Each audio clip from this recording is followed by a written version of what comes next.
Помалку пратеници и советници и нула привилегии за политичарите е новата политичко-граѓанска иницијатива. Неа за прв пат во јавноста ја турна Граѓанско-демократската унија, за од вчера таа независно да биде поддржана и од Граѓанската асоциација Цивил. Пред се, ние ја поздравуваме одлуката да се започне со некои активности во таа сфера и на ниво на влада, па и на ниво на парламент. Меѓутоа, сакаме да ја алармираме јавноста дека тоа ни оддалеку не е доволно. Имено ние со нашата иницијатива Крај за расипништвото бараме укинување на сите привилегии на функционерите, било да се именувани или избрани. Козметичкото менување на овие прописи кои им обезбедуваат привилегии нема да го прифатиме и во јавноста веќе нема наивни луѓе. Едноставно привилегиите мора да се.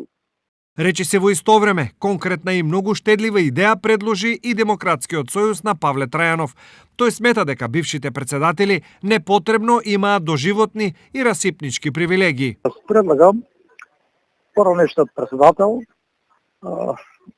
да има право на апанаж една година, после тоа или да се врати на да се ангажира да работи доколку не ги исполнува условите за пензија, ако ги исполнува условите за пензија, да прима пензија, кој што соодветствува на платата на актуелниот председател.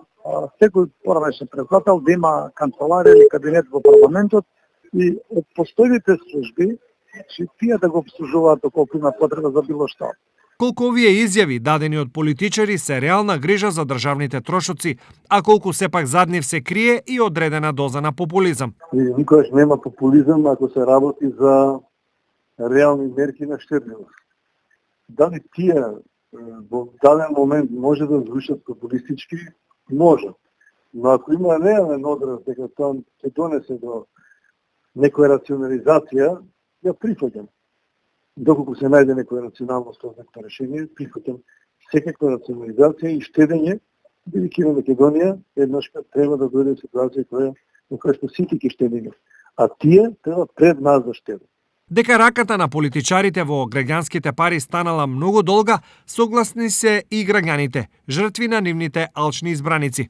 Па треба да се укиде, они зимат со тие нини додатоци, многу пара зимат, а не таа пара не е заслужена. Треба да се зима како што е потребна. Они многу пишуваат на нивните сметки со авиони, па претрпени стравове, па во, па оно, многу се собера. Ако они кажуваат дека зимат 70.000, 80 плати. Се треба да се укине.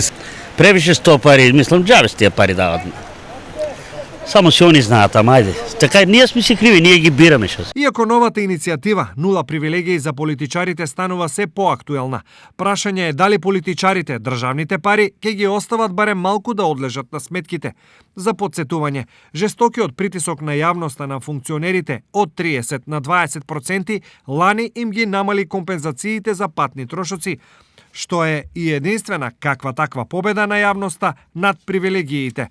Во меѓувреме, иако расположението на граѓаните е познато, речиси ниту еден политичар доброволно не се откажа од она што е законско, но во многи случаи не е ниту етично, нити обзирно.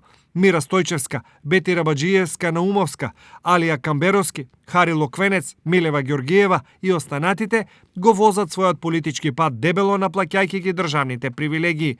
До кога ќе возат, можеби наскоро ќе зависи и од граѓаните.